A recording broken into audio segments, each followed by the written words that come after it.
நம்ம குரல் கூட கேட்காத ஒரு உலகம் எப்படி இருக்கும்?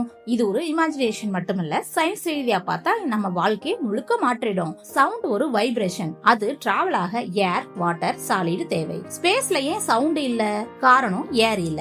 ஏர் இல்லனா சவுண்ட் இல்ல. சவுண்ட் இல்லாம இருந்தா நம்ம பேச முடியாது. போன் கால் யூஸ்லெஸ் ஆயிடும். சிரிக்கிற அழுகிற ஃபீல்லாம் குறையும். மனிதரின் கனெக்ஷன் குறையும். நம்ம குரல் இல்லாத உலகம் நம்ம ஐடென்டிட்டியே மாத்திடும். டிராபிக்ல போனா ஹாரன் இல்ல, சைரன் இல்ல, அதனால ஆக்சிடென்ட் அதிகம் நடக்கும். மிஷின் சவுண்ட் இல்ல, சோ ஃபால்ட்ட கண்டுபிடிக்க முடியாது. போன், மீடியா, டெக்னாலஜி இருக்கும், ஆனா உயிர் இல்லாத மாதிரி இருக்கும். பறவைகள் சத்தம் இருக்காது, கடல் அலைகள் சத்தம் இருக்காது, அனிமல்ஸ்லாம் டேஞ்சர் சிக்னல் கொடுக்க முடியாது. நேச்சரோட இசை இல்லனா உலகமே வெறுமையா இருக்கும். கதவு தட்டுற நாக் சத்தம் கேட்காது, ஃபயர் அலாரம் இல்ல, ஆனா ஃபியர் அதிகமா இருக்கும். தனிமை அதிகமாகும். சவுண்ட் இல்லனா பிரைன் ஸ்டிமுலேஷன் குறையும், மென்டல் ஹெல்த் பாதிப்பாகும். என்னதான் சைலன்ஸ் சம்டைம் பீஸ்ஃபுல்லா இருந்தாலும் ஃபுல் சைலன்ஸ் டேஞ்சர் தான் நமக்கு. நீங்க ஒரு நாள் சவுண்ட் இல்லாம இந்த பூமியில வாழ்வீங்களா? கமெண்ட் பண்ணுங்க. இது போன்ற வீடியோக்கு சப்ஸ்கிரைப் பண்ணுங்க.